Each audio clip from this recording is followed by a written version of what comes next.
5 adventurers you might not know about, from a deep-sea pioneer to the man credited with the modern discovery of Machu Picchu.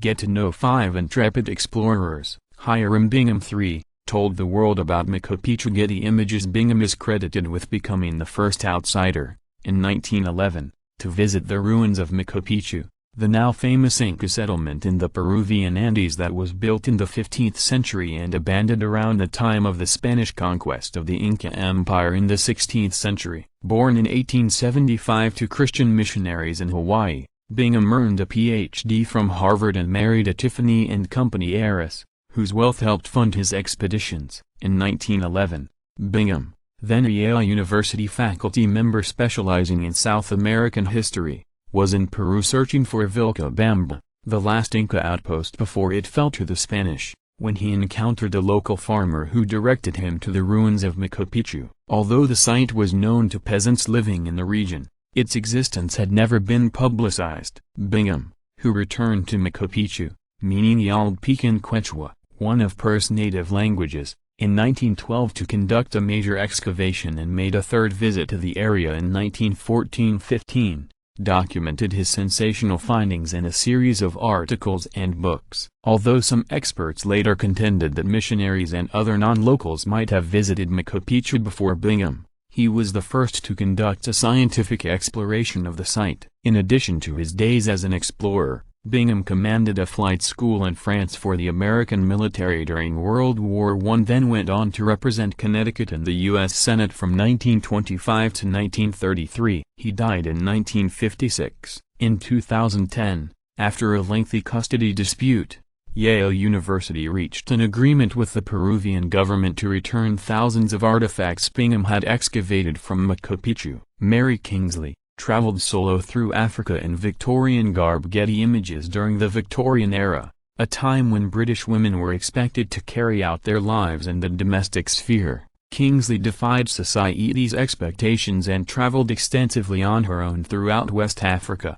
where she studied the customs of local tribes and was the first European to visit certain remote areas. Born into a middle-class English family in 1862, Kingsley had no formal education and spent many years caring for her invalid mother. It was only after her parents died, within a short period of each other in 1892, that the unmarried Kingsley was able to escape her domestic duties and leave home. Starting in 1893, she made 2 extended trips to West Africa, where she got around by canoe and by foot, all while decked out typical female Victorian garb, high-necked blouses and long skirts, came in contact with cannibals and dangerous wildlife, collected fish specimens for the British Museum, 3 types of fish later were named for her, and scaled 13,000-foot-high Mount Cameroon. She went on to pen 2 influential books, including No Travels in West Africa, 1897, and became a celebrity in England,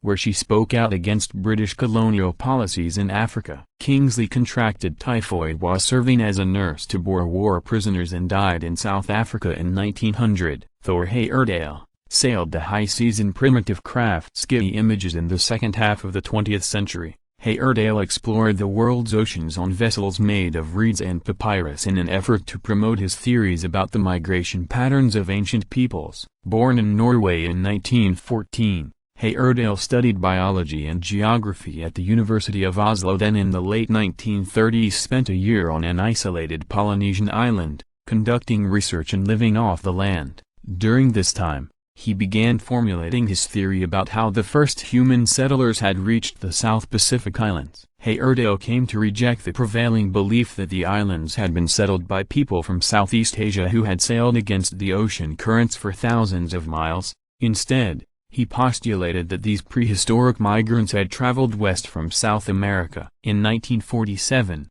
in order to test his theories, Heyerdahl, along with 5 other men, made a 101-day, 4,300-mile voyage across the Pacific Ocean, from Peru to the Polynesian Islands, aboard a 40-square-foot raft, the Kon-Tiki. The craft was constructed of balsa wood and reeds using only the basic tools that would have been available to ancient South Americans. Despite the Kon-Tiki's successful voyage, most scholars discounted Heyerdahl's migration theories. Nevertheless, A book Heyerdahl wrote about his journey became a bestseller and was translated into dozens of languages, while a documentary he produced about the Kon-Tiki won an Oscar in 1951. Heyerdahl's subsequent scientific projects included archaeological expeditions to the Galapagos Islands and Easter Island in the 1950s, a voyage across the Atlantic Ocean in a papyrus boat, the Ra-2, in 1970, and a voyage across the Indian Ocean in a reed boat,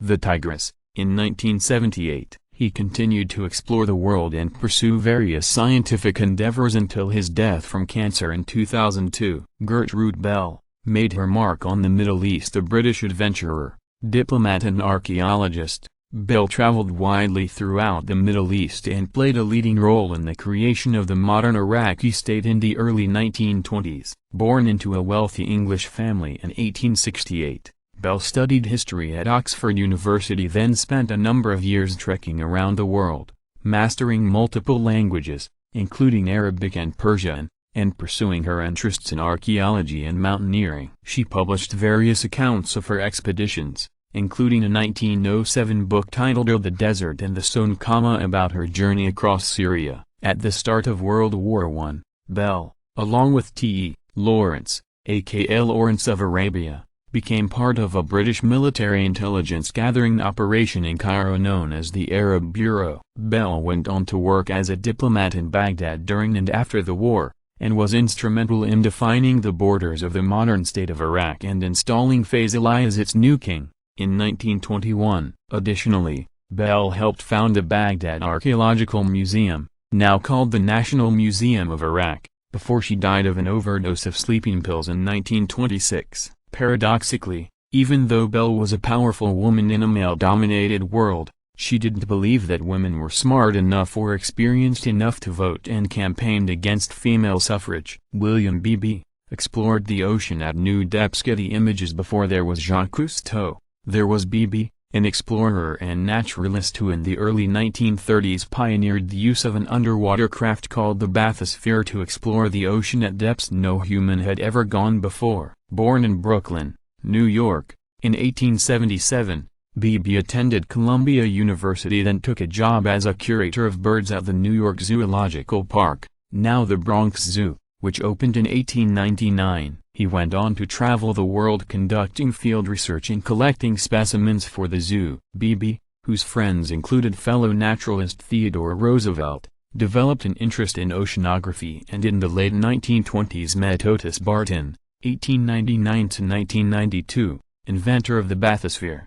Beebe and Barton first tested the 5,000-pound, 4.5-foot wide, ball-shaped steel vessel, which was suspended from a mother ship by a cable, off the coast of Bermuda in 1930. 4 years later, the two made a record-breaking dive of 3,028 feet, more than half a mile down, in the bathysphere, whose name was derived from the Greek word abathis, meaning a deep dot from the craft's portholes. Beebe catalogued never-before-seen marine life. The bathysphere's deep-sea dives received national media coverage, and Beebe himself captivated audiences across America with his radio broadcasts from the vessel. He died in 1962.